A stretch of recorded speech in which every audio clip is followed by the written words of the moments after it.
Mañana la ciudad cumple 442 años de la segunda fundación de Buenos Aires y el Ministerio de Cultura porteño programó una serie de festejos en el casco histórico.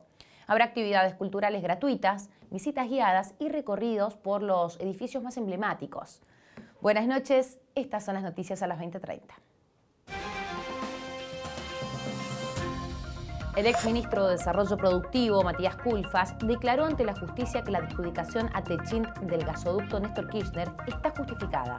De esta manera contradijo sus dichos públicos y en off anteriores, en los que deslizó posibles irregularidades en la licitación. Además, afirmó que en ningún momento quiso señalar actos de corrupción. Desde Los Ángeles, el presidente Alberto Fernández afirmó que su discurso en la Cumbre de las Américas no estuvo consensuado con Estados Unidos y afirmó que no recibió reproches del presidente Joe Biden. En su participación de ayer, el mandatario argentino había criticado que no se convoque a Cuba, Nicaragua y Venezuela a la cumbre y pidió la renuncia del secretario general de la OEA. El gobierno porteño reguló el uso del lenguaje inclusivo en las escuelas públicas y privadas de los 3 niveles obligatorios. A partir de ahora, no deberán usarse esas expresiones para dar clase, emitir comunicados o publicar carteles. Según Horacio Rodríguez Larreta, este tipo de distorsiones generan dificultad para aprender reglas gramaticales. El COVID-19 sigue vigente en varias partes del mundo. Incluso ya se comenzó a hablar de una quinta ola por aparición de subvariantes.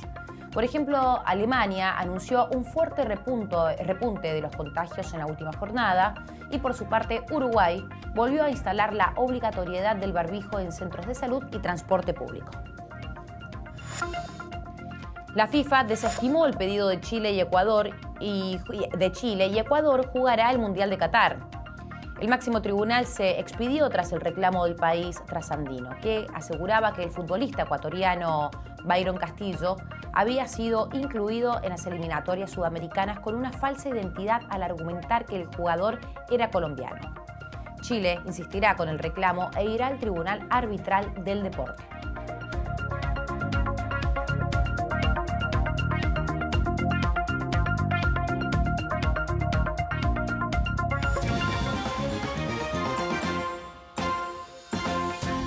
El exministro de Desarrollo Productivo, Matías Culfas, concurrió a los tribunales federales de Comodoro Pi para declarar ante el juez Daniel Rafecas.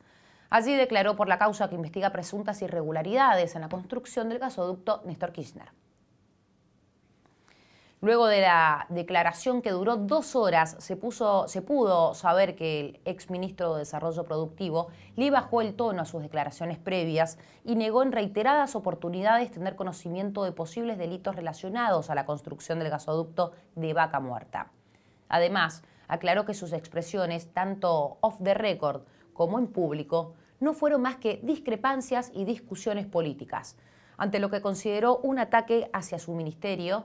Las palabras de la vicepresidenta Cristina Kirchner durante el acto por los 100 años de YPF. En relación a los errores en el comunicado que circula en Off the Record, los atribuyó al apuro por emitir una respuesta. Y soy periodista y pregunto. Bueno, ya le respondió. Gracias. Sí, no, usted me merece el respeto, pero yo quiero saber si hubo corrupción o no. Vuelvo a repetir, no esa declaración. Después, Si hubo Matías, una licitación después podemos atendida o hablar, no. después de la declaración. Después de la declaración, ¿podemos hablar? No esa declaración. De esta manera, Matías Culfas se cruzó con un grupo de periodistas antes de declarar frente al juez federal Daniel Rafecas y el fiscal Carlos Stornelli. El exfuncionario, que estaba acompañado de sus abogados, decidió no responder preguntas a la prensa ni antes o después de su declaración.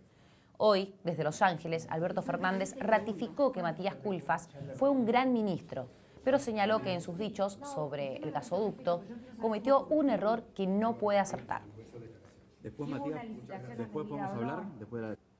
Por su parte, Horacio Rodríguez Larreta criticó al gobierno nacional por la demora en la construcción del gasoducto Néstor Kirchner.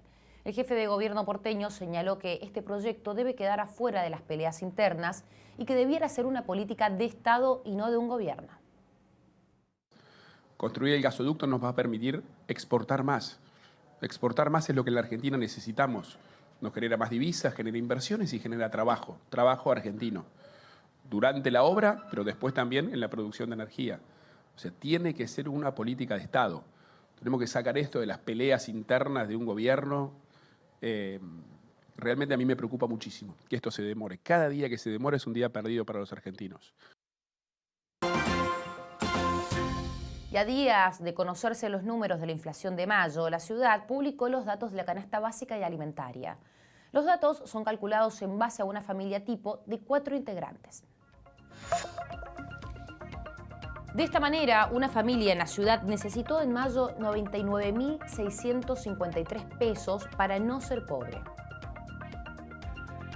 Esto significa que la canasta básica total tuvo un incremento del 4,6% en el mes y una suba interanual del 57%.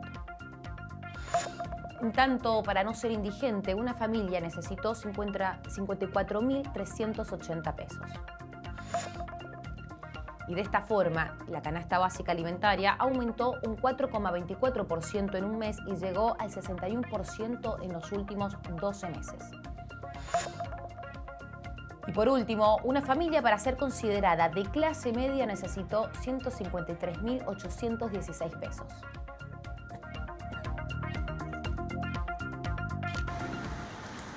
Las acciones argentinas que cotizan en el exterior tuvieron una jornada negra con pérdidas generalizadas de hasta un 7%.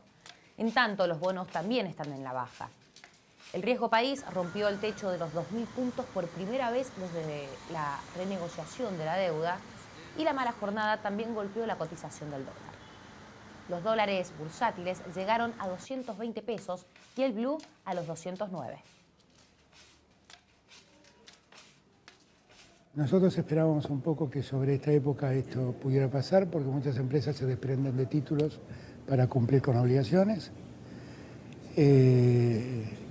Creo que la cosa se va a ir ordenando paulatinamente y obviamente seguimos de cerca del tema para monitorearlo y para intervenir si es necesario.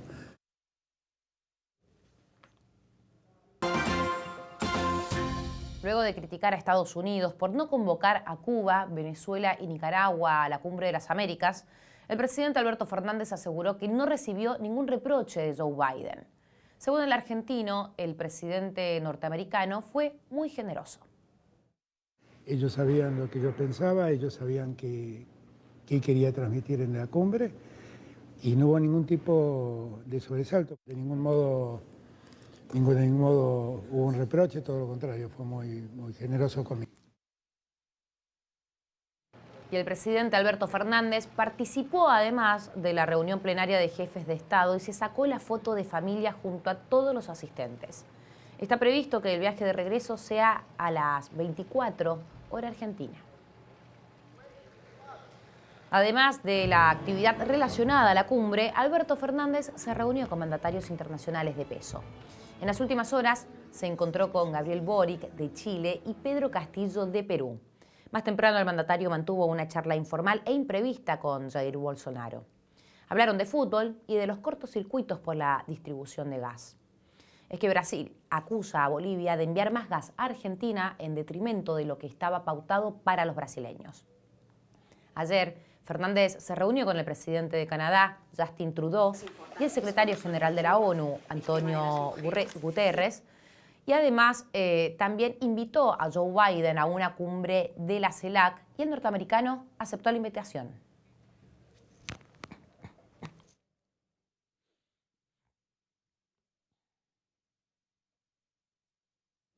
En tanto, el presidente venezolano Nicolás Maduro agradeció la intervención de Alberto Fernández en la Cumbre de las Américas. El presidente de la Comunidad de Estados Latinoamericanos y Caribeños, presidente argentino Alberto Fernández, que es nuestro presidente de la comunidad, ha hecho un discurso firme, claro, valiente y puso todo en su lugar, a nombre de América Latina y el Caribe. Por su parte, el jefe de gobierno porteño, Horacio Rodríguez Larreta, cuestionó la postura del presidente en la cumbre.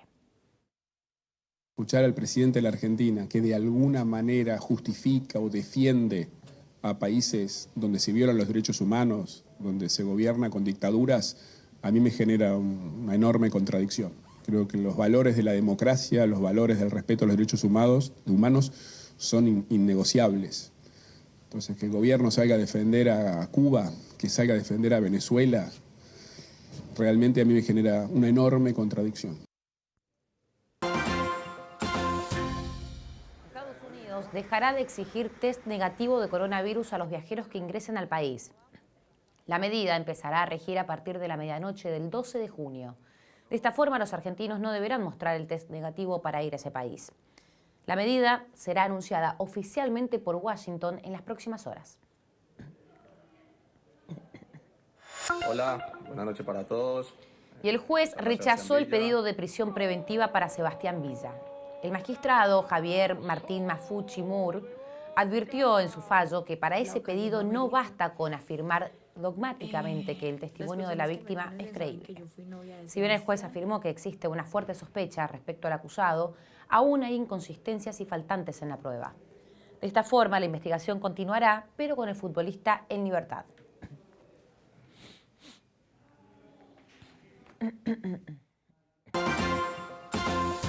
Y el gobierno porteño reguló la utilización del lenguaje inclusivo en las escuelas.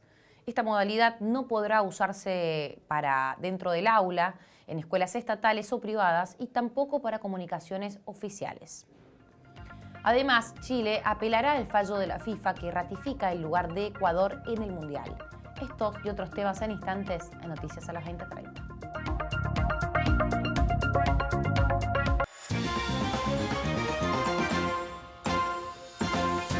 El gobierno porteño reguló el uso del lenguaje inclusivo en las escuelas de la ciudad y el objetivo de la medida es potenciar la enseñanza a los estudiantes tras los resultados de las pruebas educativas que demostraron deficiencia en el lenguaje como consecuencias de la pandemia.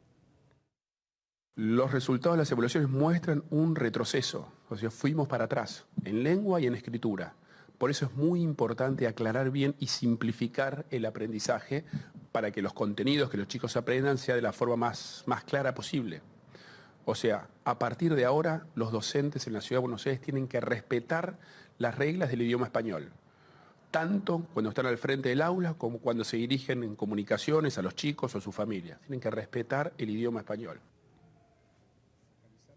Además, Larreta aseguró que su gobierno ha implementado todas las medidas posibles para recuperar el nivel de aprendizaje de todos los alumnos.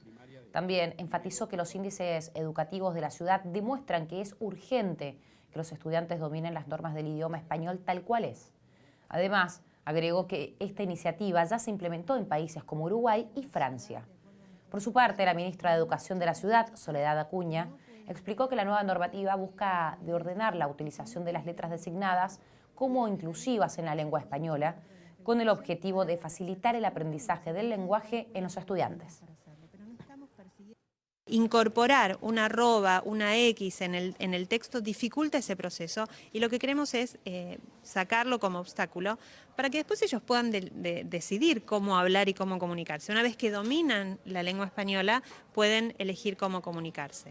Pero también estamos incluyendo unas guías que estamos distribuyendo en la misma resolución que le da orientaciones a los equipos docentes para que puedan trabajar sobre el lenguaje inclusivo sin distorsionar la lengua. ¿Cómo podemos hacer para visibilizar, para desnaturalizar, para hablar de diversidad sin necesidad de tergiversar las convenciones que están aprobadas?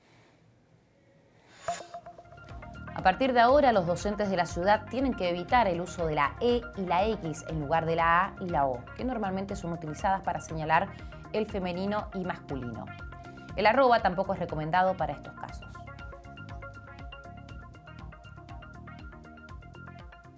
Por su parte, el ministro de Educación de la Nación, Jaime Persic, se diferenció del gobierno porteño por la regulación del lenguaje inclusivo. Persic aseguró que si bien hay que mejorar la educación, esto no se logra prohibiendo el lenguaje inclusivo. Quedamos que la semana que viene... El ministro de Educación, Jaime Persic, afirmó este viernes que si bien hay que mejorar la educación, eso no se hace prohibiendo el lenguaje inclusivo. En este sentido, el ministro opinó que el ámbito educativo debe desarrollarse en un ámbito de diversidad y pluralidad de ideas, con libertad, y que nunca se aprende de la prohibición. Además, explicó que si los alumnos usan el lenguaje inclusivo, es como una forma de protesta contra la discriminación, la violencia de género y la desigualdad. Por eso, según él, es abordar las causas de esa discriminación para luego abordar el uso del lenguaje. 2 de marzo que queremos, con todos los chicos en la escuela, con presencialidad plena, segura. Recuperar a todos los chicos que se nos fueron de la escuela. Con una inversión de 2.600 millones de pesos, ya se realizan las nuevas obras del viaducto Mitre en el barrio de Belgrano. Este proyecto comprende 4,5 kilómetros de extensión, con más de 6 hectáreas de espacio público, ciclovías, corredores aeróbicos y peatonales. La ciudad ganó más de 4 kilómetros de tierras después de que en 2019 se elevaran las vías que ocupa el viaducto Mitre. Pero, ¿qué va a pasar con esos terrenos? Lo que vamos a ver acá es un sector, un corredor peatonal que va a arrancar en la calle Monroe, terminará en la calle Juramento, en la primera instancia como barrio chino, y ahí va a haber un 50% aproximadamente de espacios destinados a comercios, gastronomía, servicios y usos varios con cualquier cuadra de la ciudad, y también un corredor peatonal de características similares a lo que puede pasar en cualquier espacio urbano que tenemos hoy en la ciudad, como puede ser, no sé, la calle Florida o una peatonal de microcentro. Bueno, eso mismo va a pasar acá en Belgrano, dando esa visión integral. Las obras ya comenzaron y quienes llevan adelante el proyecto esperan que esto nutra la vida del barrio y continúe la transformación que comenzó con la elevación de las vías. Ahora vamos al siguiente nivel, buscando que el barrio no solamente tenga una integración a nivel vial, sino que también a nivel comercial pueda nutrirse con más usos, más servicios y mejor calidad para todos los vecinos que están habitando este sector de la ciudad.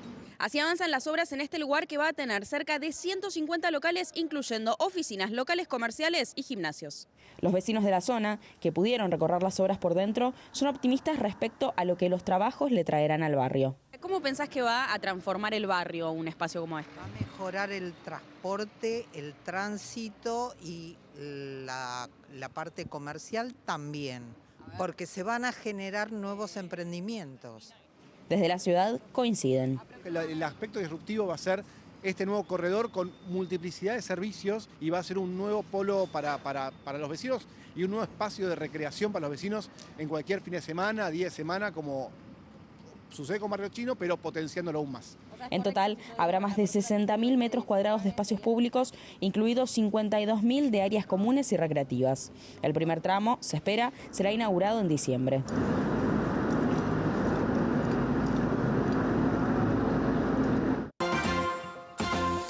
Se terminan las prórrogas de licencias de conducir en ciudad que se otorgaron por la pandemia. El gobierno porteño recomendó iniciar el trámite de renovación o impresión de licencias de conducir con al menos un mes de anticipación, ya que existen demoras de al menos 20 días. La renovación de los registros se realizaban de manera diaria antes de la pandemia. Luego, el gobierno de la ciudad suspendió el trámite y decidió prorrogar el vencimiento de las licencias por 2 años. Sin embargo, ese anuncio no alcanzó a todos los conductores, sino solo a los que se les venció durante una fecha estipulada. En el caso de que la licencia fuera emitida después del 17 de marzo del 2020 y venciera hace menos de un año de la fecha actual, no habrá prórroga. Por eso, se deberá realizar el trámite para renovar la licencia. En tanto, los registros emitidos antes del 17 de marzo del 2020, con vencimiento entre el 1 de enero del 2022 y el 14 de febrero del 2025, se debe realizar la gestión de reimpresión de forma obligatoria para que el plástico muestre la fecha de la prórroga.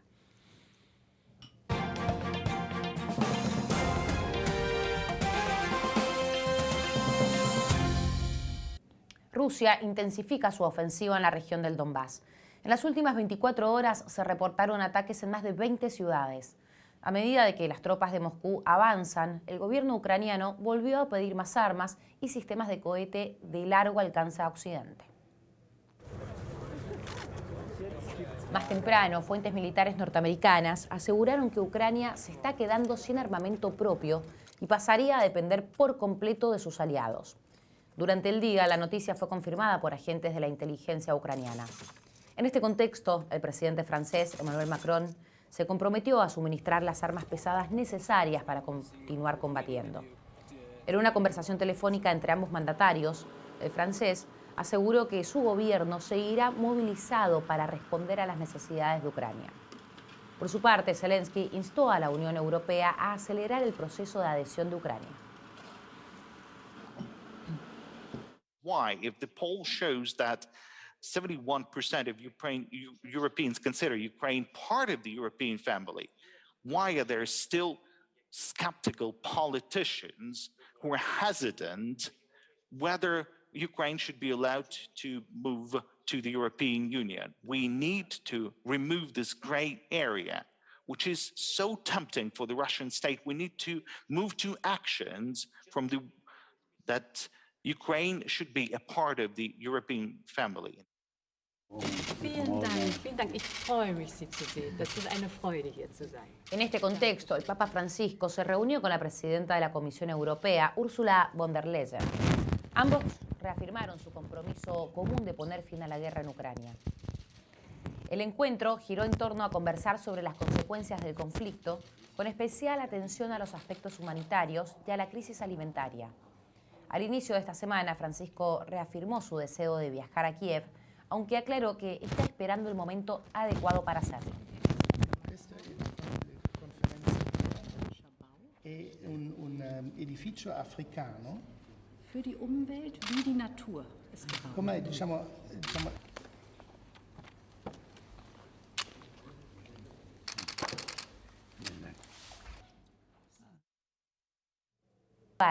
mientras que desde la Federación Chilena anunciaron que insistirán con el reclamo e irán al Tribunal Arbitral del Deporte.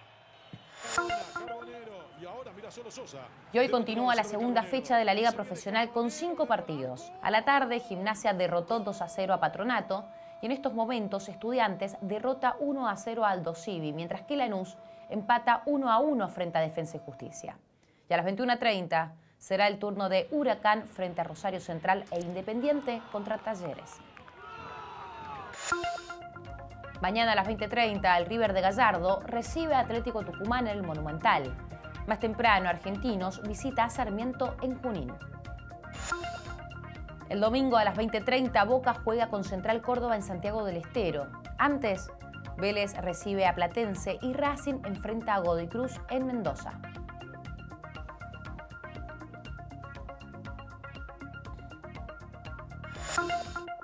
Y las Leonas realizarán una gira por Europa para el Mundial Femenino de Hockey en España y Países Bajos y otros torneos. Estuvimos en uno de sus últimos entrenamientos en suelo argentino antes de este importante viaje. Son las 18 mejores jugadoras del país, al menos para Fernando Ferrara, el entrenador. Entrenan, duermen, comen y conviven juntas, pero cada una tiene su historia y lo vive de una manera diferente. Hay chicas con muchas convocatorias, otras que ya vivieron situaciones como estas y algunas que representan a las nuevas generaciones.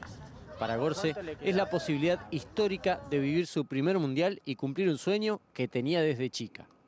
Mi primer mundial, la verdad que creo que uno no cae con la vorágine del día a día, de entrenar y todo. No te das cuenta de que estás cada día más próximo a jugar un mundial. Pero bueno, sí, feliz y contenta de haberme partido el alma para estar acá y que los resultados hayan sido favorables. El entrenamiento duró 1 hora y media, de 11 a 12:30. Empezó con la cancha dividida por sectores, donde algunas trabajaron la coordinación en aros, mientras otras hicieron ejercicios con pelota. Después de varias rotaciones, cerraron la jornada con 20 minutos de partido en espacios reducidos.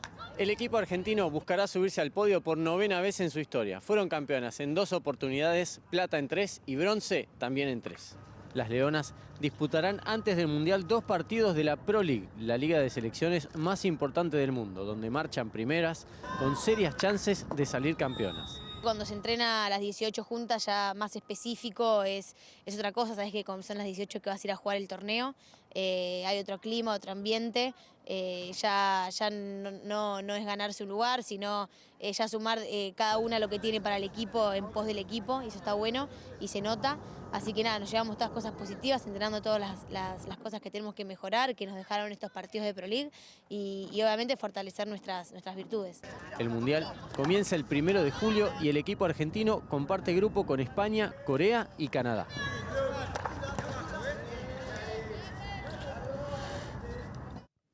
Y antes de irnos, te contamos toda la información de cómo va a seguir el estado del tiempo para este fin de semana.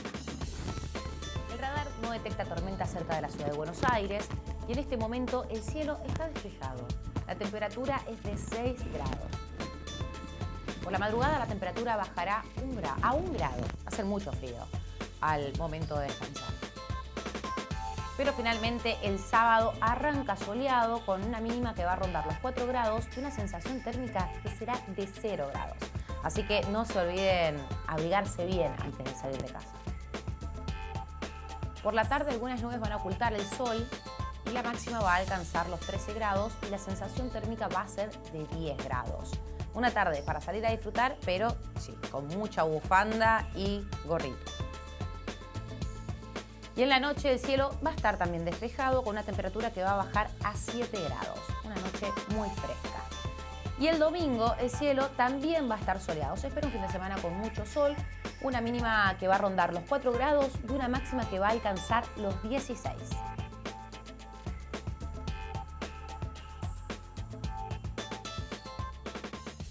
Y hasta aquí te contamos qué pasó en tu ciudad, en el país y en el mundo. Gracias por acompañarnos. Quédate en el canal de la ciudad que ya llega. Hoy nos toca la noche con Daniel Santa Cruz y todo el análisis de la jornada.